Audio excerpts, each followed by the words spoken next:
अस्सलाम वालेकुम friends, this is doctor Nasir Iqbal from DNA. दोस्तों, आज हम बात करेंगे 6 टाइम मैनेजमेंट टिप्स के बारे में। दोस्तों, टाइम मैनेजमेंट सीखने से पहले हमें सबसे पहले ये सीखना होगा कि हम टाइम मैनेजमेंट क्यों करना चाहते हैं। हमारी ज़िंदगी में आखिर जो है ना कौन सा ऐसा गोल है या हम ज़िंदगी में ऐसा क्या अचीव करना चाहते हैं जिसके लिए हमें टाइम मैनेजमेंट करना ज़रूरी है। हमारी ज़िंदगी में 2 ऐसी चीज़ें होती हैं जो हमें टाइम मैनेजमेंट नहीं करने देती। उनमें से सबसे पहली जो है वो है कन्फ्यूजन और दूसरा है लैक ऑफ क्लैरिटी। कन्फ्यूजन का मतलब ये है कि आपको पता ही नहीं है कि अपनी ज़िंदगी में क्या करना है। कोई मैट्रिक पास स्टूडेंट है या ग्रेजुएट है या कोई भी ऐसा बंदा है जिसको पता ही नहीं है कि मैं किस फील्ड में आगे जाना है, कौन सा कैरियर चूज़ करना है, वो टोटली कंफ्यूज है अपनी लाइफ के बारे में। और लैक ऑफ क्लैरिटी का ये मतलब है कि आपने कोई फील्ड या रास्ता चूज़ तो कर लिया है, लेकिन आपको ये पता ही नहीं है कि अब कौन से स्टेप्स आगे फॉलो करने हैं, किन स्टेप्स पर चलना है ताकि मैं आगे उस कैरियर या पाथ पे प्रोग्रेस कर सकूं। तो इसलिए बहुत ही ज़्यादा ज़रूरी है कि आप ये डिफ़ाइन कर लें कि आपने अपनी लाइफ में करना क्या है। दूसरा ये कि आप अपनी लाइफ में जो है लॉन्ग टर्म गोल सेट करें। लॉन्ग टर्म गोल्स वो गोल्स होते हैं जो कि 2 साल या 5 साल पर मबनी होते हैं। आप अपने 2 साल बाद या 5 साल बाद जो चीज़ें अचीव करना चाहते हैं, आप उनको आज ही किसी पेज पर या अपने मोबाइल पर नोट्स बनाकर लिख लें और उनको इस स्टेप्स में जो है ना डिवाइड कर लें कि जिनको फॉलो करके आप उनको अचीव कर सकते हैं। इसके अलावा जो दूसरी चीज़ जो बहुत ही ज़रूरी है वो ये है कि हमारा जो माइंड है वो एक मंकी की तरह काम करता है। यानी कि आपने अक्सर ऐसा नोट किया होगा कि अगर आप कभी भी फारिग टाइम में बैठे हैं आप किसी भी जगह पर, तो आपका माइंड जो है अलग अलग चीज़ों के बारे में सोचना शुरू कर देता है। मिसाल के तौर पर कभी वो किसी खाने वाली चीज़ के बारे में सोचना शुरू कर देता है, कभी किसी जो है बंदे के बारे में, कभी किसी ट्रैवल करने वाली चीज़ के बारे में, घूमने फिरने के बारे में, किसी भी चीज़ के बारे में वो इधर उधर जो है ना जंप करता रहता है। तो इससे क्या होता है कि हमारा माइंड जो है ना कन्फ्यूज़ हो जाता है। हमारा माइंड जो है तब ही ज़्यादा फोकस कर सकता है जब हमने उसको कोई क्लियर गोल दिया हो। जब हमारे माइंड के पास एक क्लियर गोल होगा तो वो ज़्यादा अच्छे तरीके से फोकस कर पाएगा और ज़्यादा एफिशिएंसी से काम कर सकेगा। तो टाइम मैनेजमेंट के लिए सबसे पहली जो चीज़ है वो ये है, सबसे पहली जो टिप है वो है प्रायोरिटाइज़ योरसेल्फ। आप अपनी ज़िंदगी को, अपनी डेली लाइफ को, अपनी चीज़ों को प्रायोरिटाइज़ करें। आप ये डिफ़ाइन कर लें कि आपके लिए अर्जेंट कौन सी चीज़ें हैं और इम्पॉर्टेंट कौन सी चीज़ें हैं। अर्जेंट चीज़ें ऐसी होती हैं जिनके लिए आपकी अटेंशन अभी दरकार है, अभी फ़ौरन जो आपने काम करने हैं। मिसाल के तौर पर अगर खुदा ना खास्ता आपके घर में किसी का एक्सीडेंट हो जाता है या किसी को चोट लग जाती है और उसको स्टिचेस लगने हैं, तो इसका मतलब है कि अभी फ़ौरन आपकी अटेंशन उस बंदे को चाहिए, तो ये काम अर्जेंट हो जाएगा। इसी तरह इम्पोर्टेंट वो काम होते हैं जो कि अभी फ़ौरन तो आपको ज़रूरत नहीं है, लेकिन इन द लॉन्ग रन आपको फ़ायदा देंगे। मिसाल के तौर पर आप कोई स्किल सीख रहे हैं या कोई बुक पढ़ रहे हैं या एक्सरसाइज कर रहे हैं या कोई जो है सेल्फ डेवलपमेंट की कोई चीज़ कर रहे हैं, तो ये इम्पॉर्टेंट चीज़ें आ जाएंगी। इम्पॉर्टेंट चीज़ें जो हैं वो आपकी लाइफ में वैल्यू ऐड करती हैं। उसमें आपकी फैमिली भी हो सकती है, आपके बच्चे भी हो सकते हैं, कोई भी चीज़ जो है वो इम्पॉर्टेंट में शामिल हो सकती है। सो अर्जेंट और इम्पॉर्टेंट को प्रायोरिटाइज़ करने के लिए एक 4x4 का टेबल होता है। उसको जो है हम 4 सेक्शन में डिवाइड करते हैं। पहला सेक्शन जो होता है वो होता है अर्जेंट चीज़ें और साथ ही इम्पॉर्टेंट चीज़ें, जो अर्जेंट भी हैं और इम्पॉर्टेंट भी हैं। उनमें से जो सबसे पहले आ जाएगी जो चीज़ें उसमें शामिल होंगी वो है कोई ऐसा प्रोजेक्ट, कोई आपका होमवर्क है, कोई आपका एग्ज़ाम आ गया है कुछ दिनों बाद जिसकी तैयारी अभी आपने करनी है, या कोई आपके घर का कोई ऐसा बिल है जो फ़ौरन आपने पे करना है। तो ये इस तरह की चीज़ें उसमें वगैरह ये जो है इम्पॉर्टेंट भी होंगी और अर्जेंट भी होंगी। जो उसका दूसरा पार्ट होता है वो अर्जेंट तो नहीं है लेकिन वो आपकी लाइफ के लिए इम्पॉर्टेंट है, और ये जो पार्ट है ये बहुत ही ज़्यादा इम्पॉर्टेंट होता है। अब मिसाल के तौर पर आपने कोई बुक रीडिंग करनी है, कोई एक्सरसाइज आपने प्लान फॉलो करना है या कोई पर्सनल डेवलपमेंट की कोई क्लासेस अटेंड करनी है, तो ये अभी अर्जेंट तो नहीं है लेकिन ये इन द लॉन्ग रन आपकी लाइफ में फ़ायदा देंगी। तो इसके अलावा जो तीसरा सेक्शन है वो ये है कि वो काम अर्जेंट तो हैं लेकिन इम्पॉर्टेंट नहीं है। अब ये कौन से काम होंगे, जैसे एक मिसाल के तौर पर आपके बॉस ने जो है आपको ईमेल कर दी है कि आपने उसका रिप्लाई करना है, या आपको किसी इंपॉर्टेंट बंदे की फ़ोन कॉल आ गई है, तो आप जो है ना इन चीज़ों को डेलीगेट भी कर सकते हैं कि यानी कि आप उन चीज़ों को बाद में भी कर सकते हैं या उनको ये भी समझा सकते हैं कि यार मैं आपको थोड़ी देर बाद फ्री होकर कॉल कर दूँगा। और चौथा जो पार्ट है इस टेबल का वो ये है कि ऐसी चीज़ें जो कि अर्जेंट भी नहीं है और इम्पॉर्टेंट भी नहीं है। अब वो कौन सी चीज़ें हो सकती हैं, जैसे कि आपने कोई मूवी देखनी है, कहीं घूमने फिरने जाना है, फ्रेंड के साथ आउटिंग करनी है।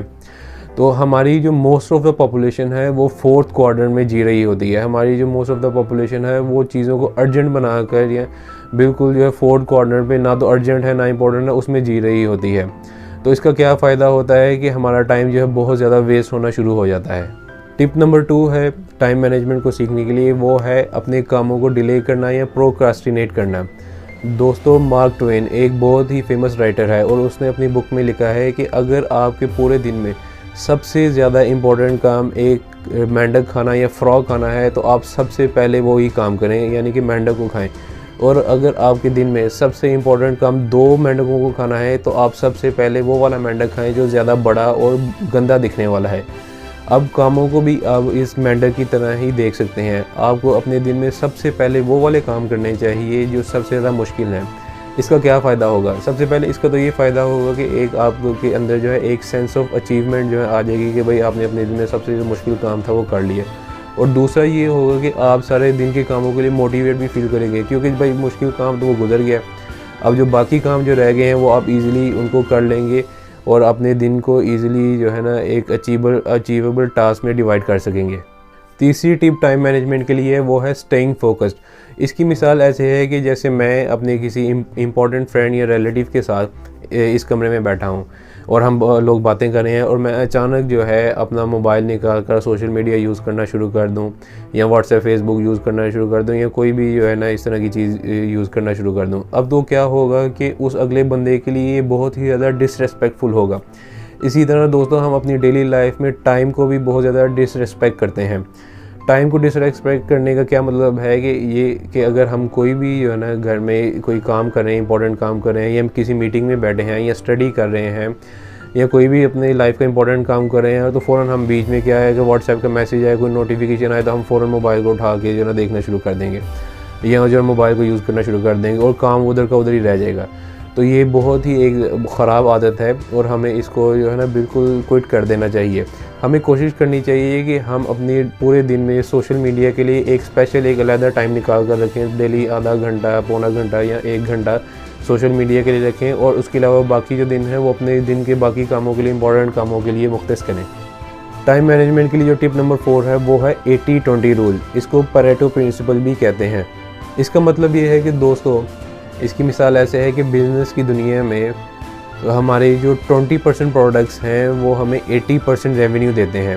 इसी तरह हमारे जो 20% जो फ्रेंड्स हैं या रिलेटिव्स हैं वो हमें 80% ऑफ द टाइम मुश्किल वक्त में काम आते हैं। इसी तरह हमारे लाइफ में, डेली लाइफ में हमारी 20% ऐसी आदतें होती हैं जो हमारी डेली लाइफ की बाकी दिन की जो 80% एनर्जी को चैनलाइज करती हैं। तो इसलिए हमें अपने अंदर उस तरह की आदतों को ढूंढना चाहिए और दिन में वो वाले काम सबसे पहले करने चाहिए जो हमारे बाकी 80% ऑफ द टाइम या दिन को जो है ना अकम्प्लिश करने में हमें मदद कर सकें। अब वो कोई भी आदत हो सकती है। मिसाल के तौर पर सुबह जल्दी उठकर एक्सरसाइज करना, सुबह सबसे पहले स्टडी करना, किसी के साथ बात करना या ईमेल का आंसर करना। कोई भी ऐसा टास्क हो सकता है कि जिसको आप सबसे पहले कर आप अपने 80% जो बाकी दिन है उसको ईज़िली जो है आप अकम्प्लिश कर लें। टिप नंबर 5 है डोंट स्किप द टास्क। अब अक्सर ऐसा होता है कि हमने ये सोचा होता है कि हमने कोई काम करना है और उसके लिए हमने उसको एक स्पेसिफिक टाइम अलॉट किया होता है। मिसाल के तौर पर कि हमने ये सोचा होता है कि हम आज 1 घंटा एक्सरसाइज करेंगे, लेकिन किसी भी मसरूफियत की वजह से हमारा वो टाइम जो है ना गुजर जाता है और हमारे पास बाकी आधा घंटा 20 मिनट बच जाते हैं। तो हमारी ये आदत बनी होती है कि हम बजाय इसके कि उस 20 मिनट को, आधे घंटे को यूटिलाइज़ करें, हम वो जो काम है उसको नेक्स्ट डे पे पेंडिंग कर देते हैं। तो ये बिल्कुल ही गलत आदत है और इस तरह बिल्कुल भी नहीं करना चाहिए। अगर आपके पास सारा टाइम की बजाय बिल्कुल थोड़ा सा टाइम बच गया है, मिसाल के तौर पर अगर उस काम को करने के लिए या उस एक्सरसाइज को करने के लिए 15 या 20 मिनट बाकी रह गए हैं, तो आपको वो एक्सरसाइज 15 या 20 मिनट कर लेनी चाहिए। इससे ये फ़ायदा होता है कि एक तो हमारे माइंड में ये हैबिट पक्की हो जाती है कि आज हमने वो काम करना ही करना है, बेशक थोड़ी देर के लिए ही क्यों ना किया हो। दूसरा ये होता है कि हमारे माइंड को ये पता चल जाता है कि आज हमने कोई काम किया है, वो कल के लिए मज़ीद मोटिवेटेड फील करता है। अब जो लास्ट टिप है, जो कि टिप नंबर 6 है, वो बहुत ही ज़्यादा इम्पॉर्टेंट है इन सब के लिए, और वो ये है कि हमें किसी न किसी से इंस्पिरेशन लेनी चाहिए अपनी लाइफ में। अब हमें इंस्पिरेशन लेना क्यों ज़रूरी है, उसकी वजह ये है कि दोस्तों, अगर हमने अपनी लाइफ में कोई गोल सेट किया है तो वो किसी न किसी टारगेट को देखकर, किसी न किसी बंदे को देखकर या किसी भी वजह से उसको सेट किया है, तो उसके लिए कोई ना कोई इंस्पिरेशन होना ज़रूरी है। अगर इंस्पिरेशन नहीं होगी, हमारे पास कोई उस तरह की एग्जांपल नहीं होगी, तो हमारे पास मोटिवेशन नहीं होगी। अगर हमारे पास मोटिवेशन नहीं होगी तो हम डेली लाइफ में उसको रोज़ाना नहीं कर पाएंगे। तो इसका फिर अल्टीमेटली नुकसान ये होगा, मोटिवेशन और इंस्पिरेशन ना होने की वजह से, कि with the passage of time, after 1 week 2 week या 1 मंथ, हम उस काम को कम्प्लीटली छोड़ देंगे। तो इसलिए जो है, किसी भी काम को करने के लिए बहुत ही ज़्यादा ज़रूरी होता है कि आप किसी न किसी चीज़ से इंस्पायर हों। वो कोई भी चीज़ हो सकती है, या कोई टीचर हो सकता है, या कोई ऑनलाइन पर्सनैलिटी हो सकती है, या कोई भी ऐसी सेलिब्रिटी हो सकती है। उससे क्या होगा कि आप जो है ना, जब उनको फॉलो करेंगे, उससे इंस्पायर होंगे, तो आप डेली बेस पर अपने अंदर मोटिवेशन लेकर आएंगे, और वो मोटिवेशन आपको उस चीज़ को बहुत जल्दी अचीव करने में हेल्प करेगी। जी दोस्तों, मैं उम्मीद करता हूँ कि आपको मेरी आज की वीडियो पसंद आई होगी।